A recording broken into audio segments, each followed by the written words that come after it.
A máa kú dédé àsìkò yìí, yóò dára o lágbára Ọlọ́run. Ìròyìn fẹ́lifẹ́li náà ló ń dé sí ojú ìwòran yín láti iléeṣẹ́ wa ìròyìn fẹ́lifẹ́li online TV. Fúnmi Adénúgà ni oníròyìn. Síwájú kẹ́kẹ́ tó gbẹ̀ròyìn ọ̀hún lẹ́kùnrẹ́rẹ́, ẹ jẹ́ ká dé òkè lọ́hùn náà, à ń padà bọ̀ wá láìpẹ́ yìí.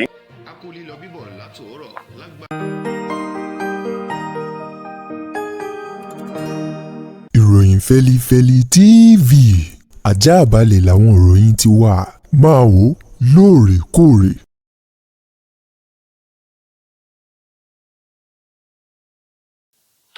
Ẹ káàbọ̀ padà,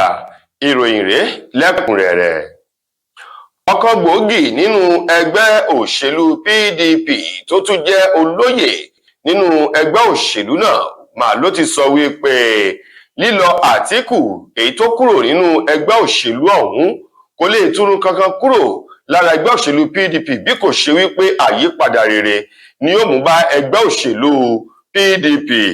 Ó ní Àtíkù tó kúrò nínú ẹgbẹ́ òṣèlú náà lẹ́yìn tó fìdí rẹmi sọ́wọ́ ààrẹ Bọ́lá Tinubu nínú ètò ìbò àwọn ààrẹ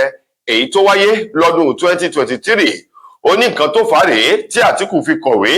fi ẹgbẹ́ òṣèlú PDP sílẹ̀ èyí tó fi darapọ̀ mọ́ ẹgbẹ́ òṣèlú tí wọ́n ṣẹ̀ kó jọ èyí ADC báyìí. Ẹni tó jẹ́ igbákejì akọ̀wé alukoro àgbà fún ẹgbẹ́ òṣèlú PDP eléyìí tó fi ọ̀rọ̀ náà léde lásìkò tí àwọn oníròyìn tó ń fi ìròyìn wá lẹ́nu o èyí ọ̀gbẹ́ni Ibrahim Abdullahi ló sọ ọ̀rọ̀ náà di mímọ̀ wípé Àtíkù Abubakar bó ṣe kúrò nínú ẹgbẹ́ òṣèlú PDP yìí yóò jẹ́ kí àlàáfíà kó jọba, yóò sì mú àyípadà rere bá ẹgbẹ́ òṣèlú PDP. Ó wá ní ọ̀pọ̀lọpọ̀ àwọn ènìyàn ló ti ń rò wípé kíkúrò nínú ẹgbẹ́ òṣèlú náà ó ṣeé ṣe kó mú ìfàsẹ́yìn bá ẹgbẹ́ òṣèlú ọ̀hún. Ó ní rọ́gbù ló wà níbẹ̀ nínú ìwé èyí tí Àtíkù Abubakar kọ ní ọjọ́ 14 oṣù keje ọdún tá a wà yìí sí wọ́ọ̀dù èyí tó ti jáde ní ìpínlẹ̀ Adamawa tí í ṣe Jada Ward 1. Níbẹ̀ ló ti sọ wípé òun dúpẹ́ fún akitiyan àti àtìlẹ́yìn tí ẹgbẹ́ òṣèlú òun tí wọ́n ṣe fún òun láti bí ọdún mélòó sí ẹ̀yìn. Ó wá ní báyìí ogún ọmọdé kò lè ṣe é gba ogún ọdún bí òwe àwọn àgbàlagbà. Ó ní òun ní ayọ̀ àti àlàáfíà láti sọ fún ẹgbẹ́ òṣèlú PDP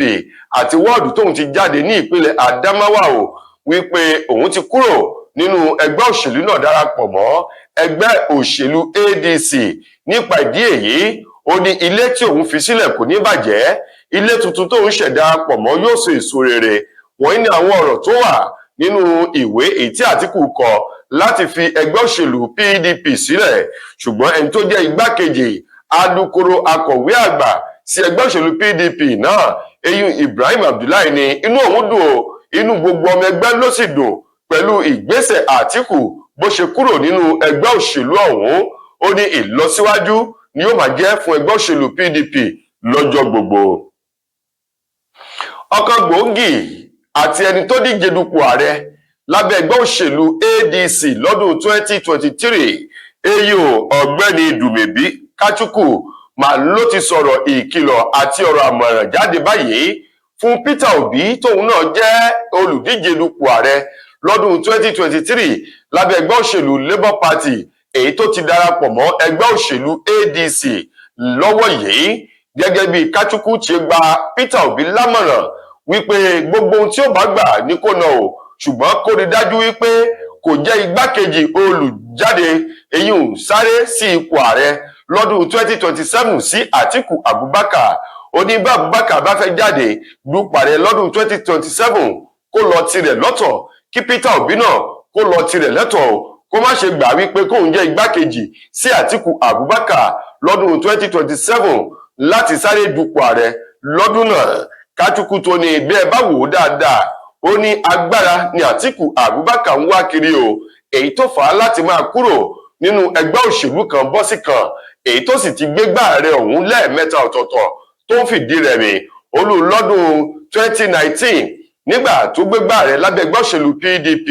olópàdánù sọ́wọ́ olóògbé Muhammadu Buhari ẹ̀. Ó ní lọ́dún 2023 rèé tó tún gbégbá ààrẹ lábẹ́ ẹgbẹ́ òṣèlú PDP lẹ́ẹ̀kan sí, ó tún pàdánù sọ́wọ́ Bọ́lá Tinubu o. Ó ní bá a bá wà wò dáadáa, ó ní ààrẹ Muhammadu Buhari ló lo ọdún 8 ní ìgbà tó ń bẹ láyé lórí ipò ààrẹ tó sì wá láti apá àríwá lọ́hùn-ún. Ó ní báyìí ó ní apá gúúsù ìwọ̀ oòrùn lẹni tó ń darí ìṣàkóso lọ́wọ́ yìí ó ní bí wọ́n bá mú ọmọ oyè ó ní àwọn tó wá o láti ìlà oòrùn tí í ṣe east ó ní bẹ́ẹ̀ ló yẹ kí wọ́n ti mú ọmọ oyè lọ́dún 2027. Nípa ìdí èyí Kachukwu ní kí Peter Obi kó jáde dupò ààrẹ láyé ara rẹ̀ ni kó má ṣe jẹ́ bí igbákejì sí ẹnikẹ́ni. Àwọn dókítà tó jẹ́ oníṣègùn òyìnbó láti ìpínlẹ̀ Èkìtì àti ìpínlẹ̀ Oǹdó ni wọ́n ti ṣe ìkìlọ̀ fún ìjọba àpapọ̀ lórí ìròyìn tí wọ́n tari léde lórí ìlànà tí wọ́n yóò gbà láti máa san owó oṣù àti àfikún tó ti owó àjẹmọ́nú fún àwọn dókítà oníṣègùn òyìnbó ọ̀hún. Gẹ́gẹ́ bí àwọn dókítà oníṣègùn òyìnbó náà lábẹ́ ẹgbẹ́ wọn èyí tí wọ́n pè ní NMA Nigerian Medical Association, lábẹ́ ọ̀búrẹ́là yìí ni wọ́n ti ní ìròyìn kan tí ìjọba àpapọ̀ tí wọ́n ń gbé káàkiri ìlànà tí wọ́n fẹ́ gbà láti fi san owó àti owó àjẹmọ́nú tó ń ti owó ìgbé ayé ìrọ̀rùn fún àwọn akọ́ṣẹ́mọṣẹ́ oníṣègùn òyìnbó náà wípé kí ìjọba àpapọ̀ lè yí kí wọ́n palẹ̀ rẹ̀ mọ́,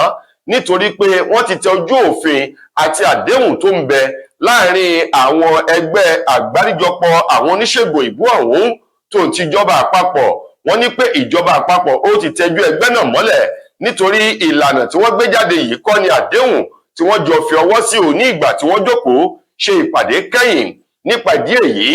abẹ́ ọ̀búrẹ́là NMA àwọn ẹ̀ka ìpínlẹ̀ Oǹdó àti Èkìtì ni wọ́n ti fi ọ̀rọ̀ ìkìlọ̀ tó ń ti gbèdéke ọjọ́ 21 èyí tó ń fún ìjọba àpapọ̀ láti yọ kíní ọ̀hún kúrò lórí àwọn ìròyìn tí wọ́n tàn káàkiri láàrin àwọn akọ́ṣẹ́mọṣẹ́ oníṣègùn òyìnbó náà wípé ìròyìn ọ̀hún kí wọ́n gbà á padà kí wọ́n sì yí padà kí wọ́n lọ wo ọ̀rọ̀ àgbélẹ̀kọ àdéhùn wọn èyí tí wọ́n jọ ní bọ́n bá fẹ́ gbé nǹkan èyí tí ó ṣe àwọn àjọ ọ̀hún àti ẹgbẹ́ náà tó bá fẹ́ gbé jáde èyí tí ó ṣe wọ́n lóore kí wọ́n tẹ̀lé àdéhùn. Wọ́n ní bí bẹ́ẹ̀ kọ́ lẹ́yìn ọjọ́ 21 tó jẹ́ gbèdéke tí wọ́n fi ìjọba àpapọ̀ yìí, wọ́n ní gbogbo àwọn akọ́ṣẹ́mọṣẹ́ oníṣègùn òyìnbó ní orílẹ̀-èdè Nàìjíríà ní Ògùn lè yanṣẹ́lódì aláìní ọjọ́ pẹ̀lú ọ̀rọ̀ tí wọ́n sọ. Ẹni tó jẹ́ alága ọ̀hún ti ìpínlẹ̀ Èkìtì nígbà tó ń bá wọn oníròyìn sọ̀rọ̀ lánàá oníṣègùn òyìnbó Ìfẹ́dayọ̀ Ọ̀rẹ́yẹmí sọ wípé eré ọwọ́ àti erémọdé ni ìjọba ń ṣe nítorí wípé ìyà ni wọ́n fi ń jẹ àwọn oníṣègùn òyìnbó. Lákọ̀ọ́kọ́ wọ́n ní kò sí ilé gidi tí ìjọba fún wọn, bẹ́ẹ̀ sì ni kò sí ìgbé ayé ìrọ̀rùn kankan tí ìjọba pèsè fún wọn, àti pé èèyàn kan ṣiṣẹ́ ènìyàn 10 tó ń ti owó eléyìí tí ò nítumọ̀ tí wọ́n ń sọ fún wọn, tí wọ́n tún fìyà jẹ wọ́n fi ọ̀pọ̀lọpọ̀ ẹ̀tọ́ wọn tí wọ́n fi ń dùn wọ́n. Wọ́n ní àwọn fún ìjọba àpapọ̀ ní gbèdéke ọjọ́ náà, bí bẹ́ẹ̀ kọ́ àwọn yóò gùn lé ìyanṣẹ́lódì ni. Ẹni tó jẹ́ olùdásílẹ̀ ìjọ One Love Family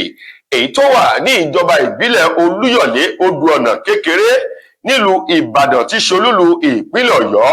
Sat Guru Maharaji òun mà ń ló ti gba ìjọba àpapọ̀ lábẹ́ ààrẹ Bọ́lá Ahmed Tinubu lámọ̀ràn pẹ̀lú ìgbésẹ̀ àti ìròyìn kan èyí tí wọ́n tari bóde wípé iléeṣẹ́ epo NNPCL tó ti ìjọba àpapọ̀ wọ́n gbà á lérò láti ta àwọn iléeṣẹ́ ìfọ epo èyí tó jẹ́ ti ìjọba tó ń bẹ nílẹ̀ yìí èyí tó wà ní ìpínlẹ̀ Kaduna,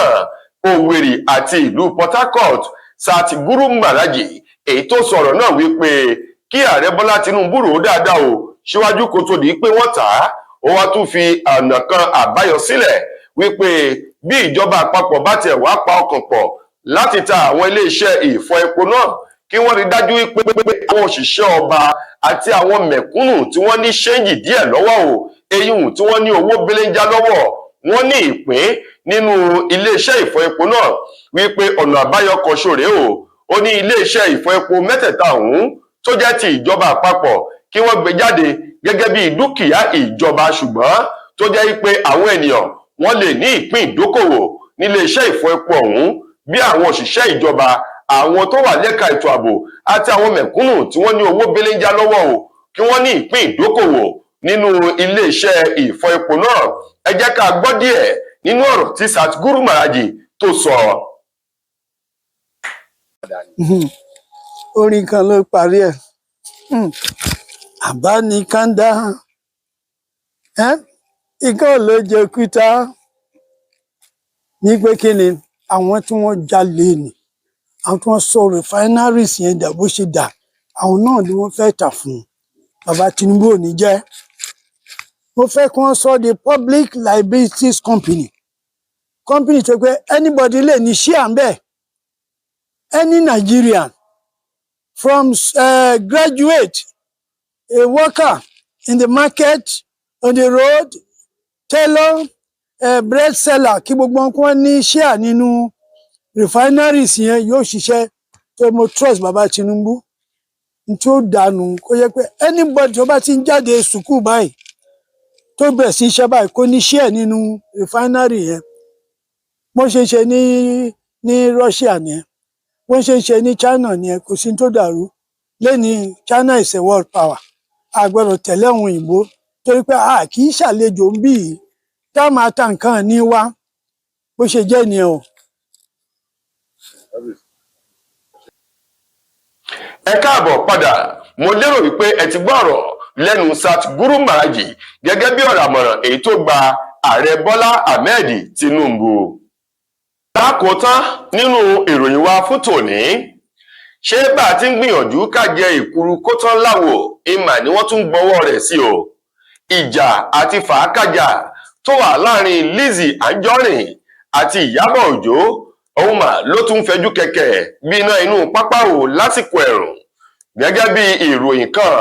èyí tí Lizzy Anjorin tó fi léde lórí ìkànnì ayélujára rẹ̀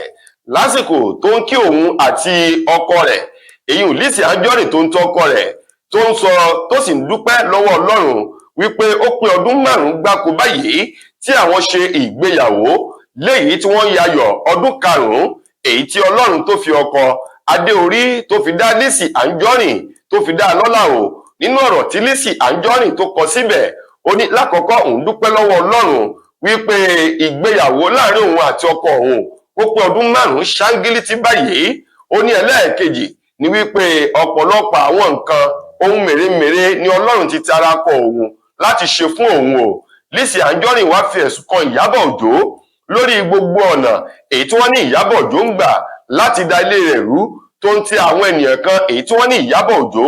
ó sanwó kọ́bẹ́ fún lẹ́yìn kí wọ́n máa ba Lizzy Anjorin jẹ́, kí wọ́n sì pe ọkọ Lizzy Anjorin wípé ìyàwó rẹ̀ ó ti kú o, wọ́n fẹ́ fi orúkọ rẹ̀ láti gba owó lọ́wọ́ àwọn ènìyàn. Wọ̀nyí ni àwọn ẹ̀sùn èyí tí Lizzy Anjorin tó fi kan Ìyábọ̀ Òjó tó ti rọ́lá bàǹtàbàǹtà kan èyí tí Lizzy Anjorin sọ wípé Ìyábọ̀ Òjó pa fún òun, wípé amòfin tẹ́lẹ̀ rí Sẹ́nẹ́tọ̀ Dino Melaye ó fún òun ní òrùka Diamond èyí tí Lizzy Anjorin sọ wípé irọ́ gbu ní ọ̀rọ̀ náà èyí tí Ìyábọ̀ Òjó pa fún òun, wípé Melaye fún òun ní òrùka Diamond gẹ́gẹ́ bí òrùka ìgbéyàwó. Lákòótán nínú ọ̀rọ̀ Anjorin ó sọ wípé kí àwọn èèyàn kí wọ́n dákun báwọn bẹ Ìyábọ̀ Òjó láti dẹ́kun bíba òun jẹ́, sísọ̀rọ̀ àbùkù sí òun, láti máa kọlu ìdílé òun èyí tí Ọlọ́run ọba tó gbé dúró gẹ́gẹ́ bí ọ̀rọ̀ èyí tí Lizzy Anjorin tó sọ. Tó ẹ̀yin èèyàn wa, ìròyìn wa kò ní jù báyìí lọ fún tòní. Títí dìgbà míì tẹ́ máa láǹfààní láti gbọ́tun èmi nílé iṣẹ́ wa.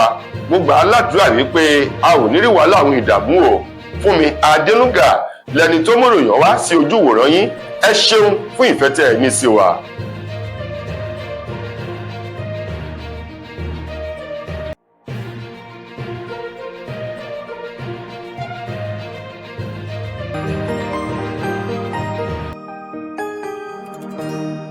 Ìròyìn Fẹ́lifẹ́li TV àjààbálẹ̀ làwọn ìròyìn ti wà, máa wò lóòrèkóòrè.